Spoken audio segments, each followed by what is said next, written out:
Ladies and gentlemen, Tactical Vance here, and welcome to a performance test run. What I plan to do is, with the upcoming patches, I will replicate this test and I will tell you how much performance increase I've had, if any, in each of the patches. Now this is probably one of the only ways you can really do it, because it does seem that there's such a vast array between different types of setups, and there are some obvious issues on screen that I can take you through as we go through all the modes. Now I plan on doing AC, Star Marine, and also the PU. Might also move down to some planetside landing as well, so we can get a bit of an understanding what it's like down on the planets as well. I'll quickly run through my setup, but I'll also leave it in the description as well. I've got a 1080, I've got 16 gig of RAM, I've got an Asus Maximus V Formula, and I also have a 3770K overclocked to 4.6, and that's got a H100 GT cooler on it as well, so it's water cooled.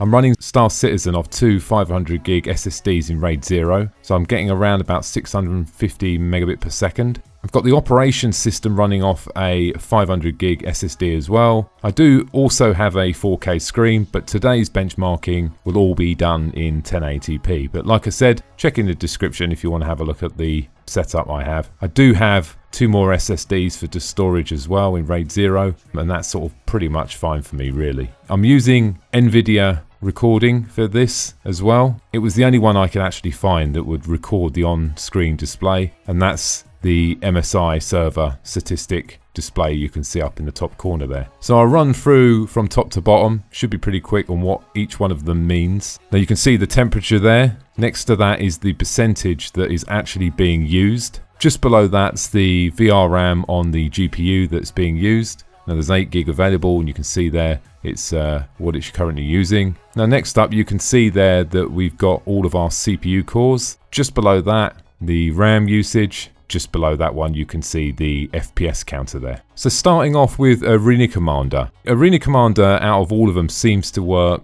pretty well. You can see that I'm averaging around, I would say, 40 to 50 FPS. That was my average score. You will notice that there's these micro stutters every now and again, a sort of like a little bit of a stutter where it just stops and then starts again. That is obviously I imagine a bug in the game, a little bit frustrating. You sort of do get that in the PU, not so much in Star Marine. It seems to be in the flight aspect and less so when you're running around on a station. I would say that AC runs quite well. It is slightly odd that the GPU is not running at 100%. I mean, I've tried all sorts of things to try and get the GPU running at 100%. I've not managed to do it so far. In some game modes, i.e. in Star Marine, I have managed to get it to run to 100%. Talking about Star Marine, let's take a look at Star Marine and see how that performs. Moving around in Star Marine, I'm noticing that everything seems to be so much more fluid here. The maps have clearly had some sort of basic pass for optimization on an OLED point of view. You can notice sometimes when you walk around the station, you can see 125 FPS every now and again. What seems to work in parallel with that is when that does happen, you're seeing 100% or at least 90% GPU usage. And if you look closely, every time that the FPS goes up higher, it normally results in a higher usage of the actual GPU. Now you will notice that in AC and also in Star Marine, the physical RAM usage, this is minus the VR RAM usage, is extremely high. I mean, it's using 9 gig here roundabout, just running around in Star Marine. I'm sure that that can't be right. There's got to be something wrong there. Can't believe Star Citizen's really going to load that much into the RAM. And if you put obviously the VR RAM and the base RAM in together, that's a colossal amount of RAM. And as you can see, we were doing a little bit of a test here as well to see if the player actually affects the FPS. It's not the player. It's actually the different areas on the station are optimized slightly different, and you can find areas, like I said, that are really, really well optimized that you get absolutely amazing FPS. Right, moving into the PU, now you will see a considerable difference here. One thing that sort of jumped out at me straight away is the amount of GPU usage. I mean, it's like, it's sort of really corresponding with the FPS. You can see there that it's flicking between, I mean, you're seeing maybe a maximum of 37 with a low of, God, it goes down down to sort of 8. And that once again really corresponds into what we're seeing on an FPS side here. Now next up, you will also notice that the RAM usage here is gone up by another nearly 3 gig. In the PU it does seem to be using a lot more as well. Do I foresee this being a long-term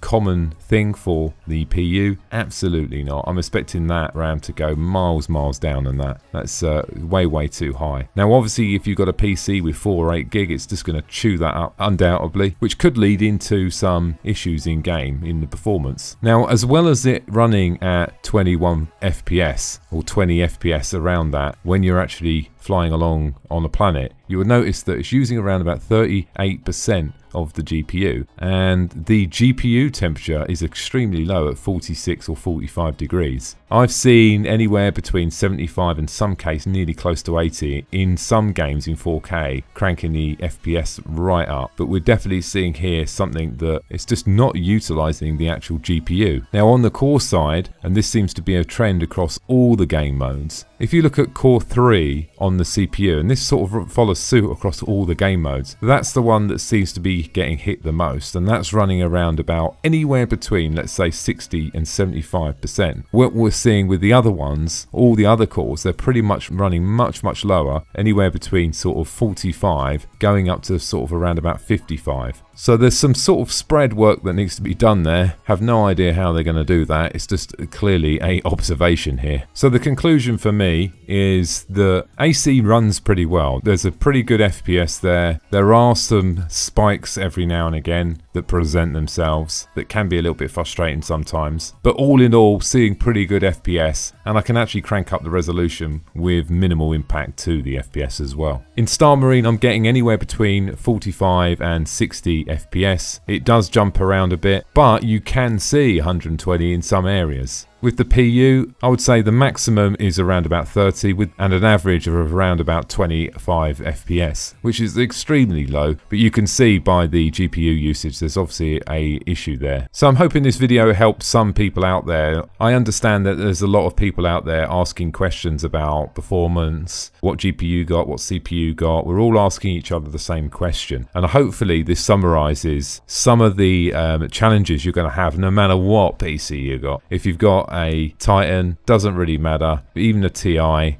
you're not really going to see massive performance gains. Now don't get me wrong, in the PU you can jump to another server, see great FPS, loads of people join in it, drop. I've picked a server here that is relatively highly populated to sort of give it a relatively good fair test. Now what I plan to do is once 3.1 is released, I will do a retake of this and see if I see any performance. Now if I see a performance of 5, 10 or 20%, that gives us some sort of benchmark of maybe what you might see. And also, it might save you a little bit of money as well. Do you really need to upgrade now? I'm not really sure. I mean, I did upgrade to the 1080, and I did that because I'm making video content, and to be fair, it's been very difficult for me to make in-game content when it's running at that low FPS. So I'm really hoping that we can make some small steps in the next patch of 3.1 to show some improvements, maybe to the micro stuttering and also to a little bit on the performance. If we can get that FPS up just a little bit higher, it's going to make it a little bit more playable as well. And also, do you know what? It'll probably open up to more content creators to create content as well. Big challenge at the moment is clearly the performance. I hope you've enjoyed the video today, guys, and gives you a little bit of insight on how things look, what the CPU is actually doing and what the GPU is actually doing. And like I said, 3.1, I'll repeat this exercise and